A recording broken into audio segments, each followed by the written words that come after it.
तैयारी बिल्कुल अब शुरू करनी है, राइट? यस। तो कैसे हम पढ़ाई कर सकते हैं अगर आप अभी से तैयारी करना शुरू कर रहे हैं या अगर आप पहले भी तैयारी करना स्टार्ट कर चुके हैं और आपको प्रॉब्लम आ रही है, तो मैं कुछ चीजें आपको एडवाइस करना चाहूंगी। अगर आप इन चीजों को इनकॉर्पोरेट करेंगे तो आप बहुत अच्छे से केमिस्ट्री को एक्सेल कर सकते हैं। तो सबसे पहली और सबसे इंपॉर्टेंट चीज है बेटा, डेली जो आप क्लासेस लेते हैं, अभी हम अपनी क्लासेस शुरू करेंगे तो ये कुछ चीजें आपको अपने दिमाग में रखनी है। तो सबसे पहले बेटा रोज का काम है कि आपको जो भी क्लास के नोट्स हैं वो आपको खुद के नोट्स बनाने हैं।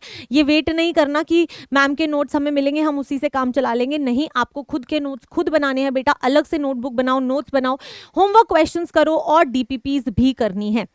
बहुत बार हम आलस दिखा देते हैं और कल पे छोड़ते रहते हैं, ऐसा बिल्कुल भी नहीं करना है। यही है जो बैकलॉग क्रिएट करता है, तो ये बिल्कुल नहीं करना है, ठीक है। नेक्स्ट बेटा, कुछ ऐसी चीजें जो आपको करनी ही करनी है, which are must for all subjects. मैं सिर्फ केमिस्ट्री की नहीं बात करूंगी, सारे सब्जेक्ट्स के लिए ये इंपॉर्टेंट होता है। दैट बेटा ये बात मान लो कि एनसीईआरटी इज गॉड। बहुत सारे स्टूडेंट्स एनसीईआरटी को इग्नोर कर देते हैं, एनसीईआरटी नहीं पढ़ते और बाकी की रेफरेंस बुक्स पढ़ने लग जाते हैं। बेटा मैं आपको बता रही हूँ, एनसीईआरटी भगवान है, उसे बिल्कुल भी इग्नोर नहीं करना है, चाहे कोई भी सब्जेक्ट की बात कर लो, ठीक है। नेक्स्ट बेटा, you have to practice questions. आपको क्वेश्चन प्रैक्टिस रोज करनी है।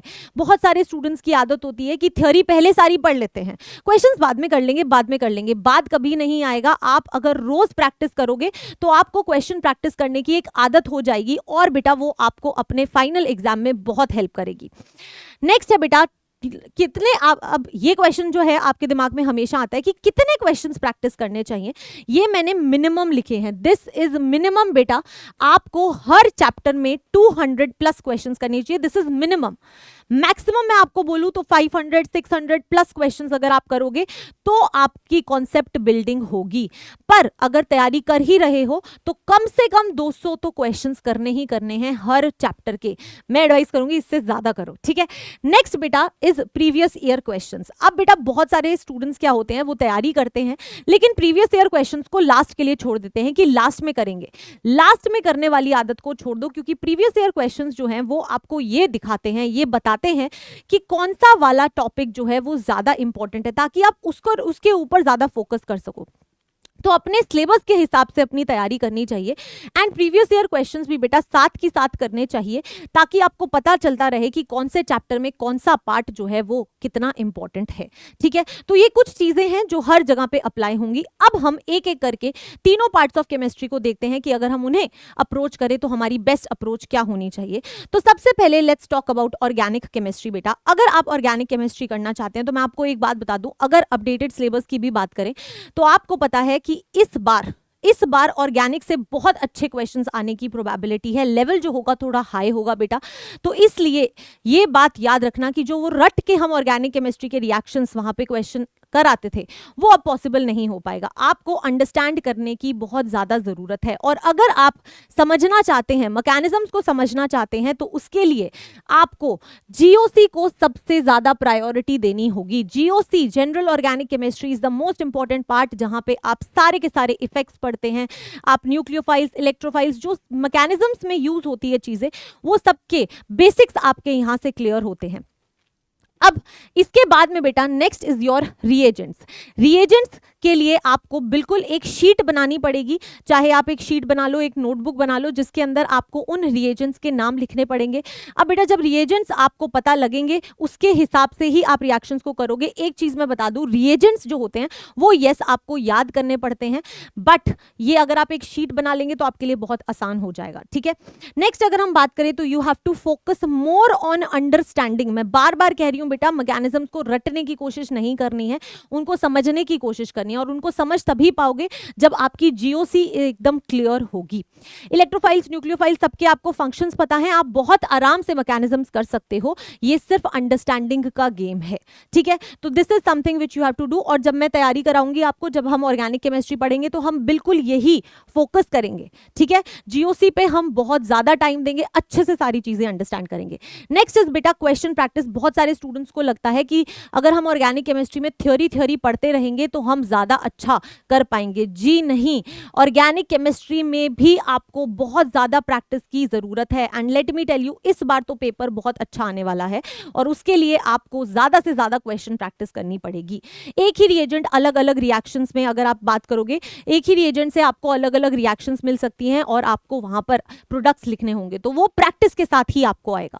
नेक्स्ट अगर हम बात करें बेटा, प्रीवियस ईयर क्वेश्चंस को जरूर ध्यान में रखना, क्योंकि प्रीवियस ईयर क्वेश्चन से आपको ये पता चलेगा कि किस टाइप के रिएक्शंस जो हैं वो ज्यादा आ रहे हैं और आप उसी के अकॉर्डिंग अपनी प्रिपरेशन को मोल्ड कर सकते हैं। तो अगेन जैसे मैंने आपको बोला, प्रीवियस ईयर क्वेश्चंस आपको आइडिया देते हैं कि कौन सा पार्ट कितना इंपॉर्टेंट है, तो सेम यहाँ पे अप्लाई होता है। This is something very important.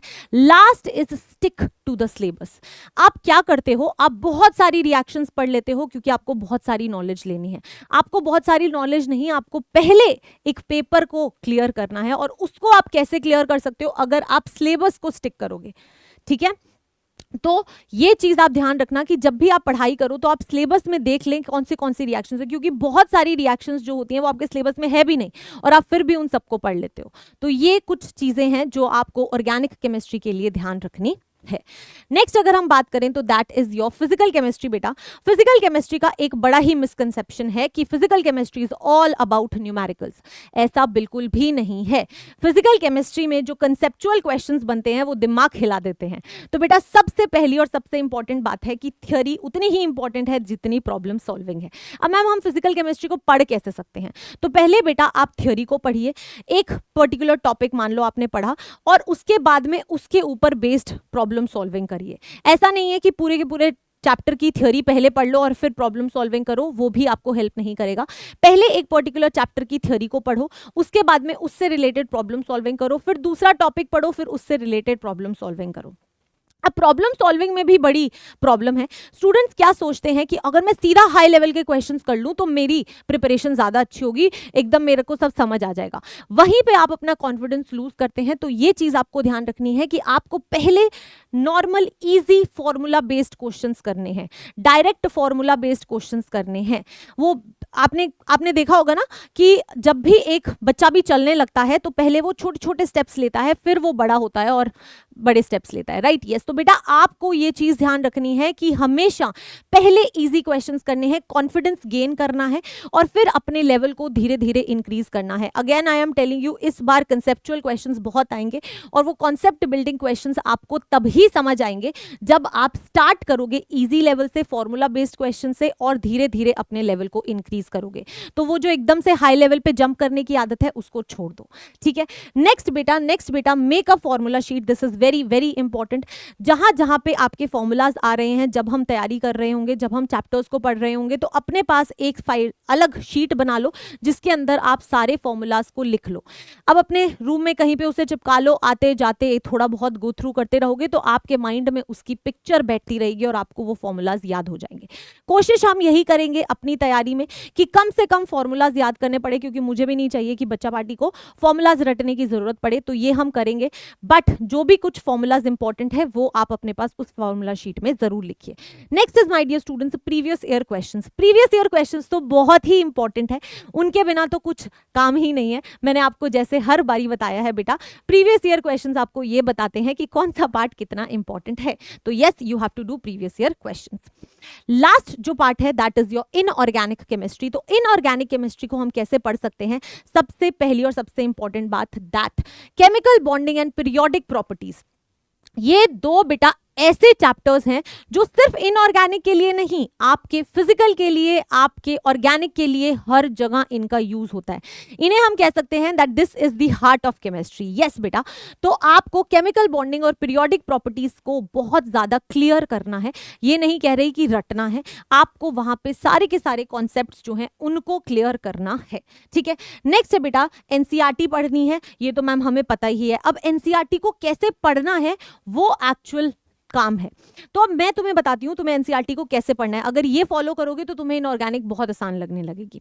सबसे पहले एक बार एक एनसीईआरटी के किसी भी एक चैप्टर को पढ़ो, ठीक है। उसके बाद में मैं आपको एडवाइस करूंगी कि प्रीवियस ईयर क्वेश्चंस को खोल लो। जब तुम प्रीवियस ईयर क्वेश्चंस को खोलोगे और तुम एक बार उस चैप्टर को पढ़ चुके हो तो तुम्हें उस चैप्टर के टॉपिक्स के बारे में आइडिया है। अब तुम उस प्रीवियस ईयर क्वेश्चंस में से बेटा देखो कि कौन से वाले पार्ट से ज्यादा क्वेश्चंस आए हुए हैं। मेरी एडवाइस ये होगी कि जैसे जो पैराग्राफ है आपको प्रीवियस ईयर क्वेश्चन से पता लग जाएगा कि यहां से क्वेश्चन ज्यादा आए हुए हैं, उसी एनसीईआरटी के अंदर ही ईयर लिख लो कि भाई इस साल में इस पैराग्राफ से क्वेश्चंस आए हुए हैं।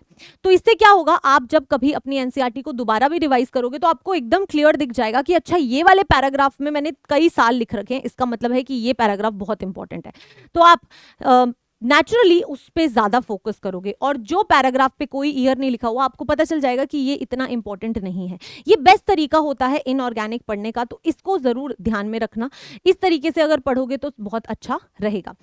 नेक्स्ट बेटा, प्रीवियस ईयर क्वेश्चंस जो होते हैं वो आपके रेपिटेटिव होते हैं इनऑर्गेनिक के लिए।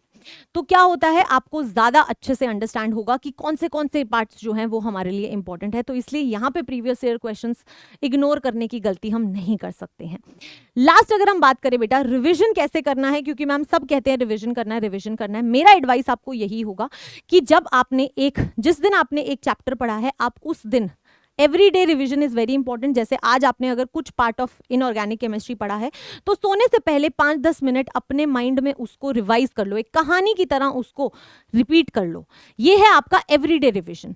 एक होता है बेटा आपका वीकली रिवीजन। वीकली रिवीजन में आपको अपनी एनसीईआरटी खोल के सारे टॉपिक्स को गो थ्रू करना पड़ेगा, क्योंकि आपने उसमें सब चीजें नोट डाउन की हुई है। तो आपका माइंड अपने आप रीड कर लेगा कौन सा पार्ट ज्यादा इंपॉर्टेंट है कौन सा नहीं, और आपका रिवीजन हो जाएगा। तो एवरीडे रिवीजन इंपॉर्टेंट है, लेकिन उसके साथ साथ आपका वीकली रिवीजन भी इक्वली इंपॉर्टेंट है। ठीक है, एनसीईआरटी को आप 10-15 बार बेटा पढ़ोगे तभी आपको हर एक चैप्टर की ब्रीफ नॉलेज होगी। ठीक है, सो दिस इज समथिंग जिस तरह से आप इनऑर्गेनिक केमिस्ट्री को पढ़ सकते हैं और एक्सेल कर सकते हैं। ठीक है, परफेक्ट है बेटा। With this let's end our today session. I hope आपको ये हेल्प किया, आप अपनी पढ़ाई में इसको इनकॉर्पोरेट कर पाएंगे। जब हम अपने चैप्टर्स को स्टार्ट करेंगे तो हम इसी तरह से पढ़ेंगे और आपको रिवीजन भी इसी टाइप से करना है। चलो, thank you so much, bye bye, take care, all the very best.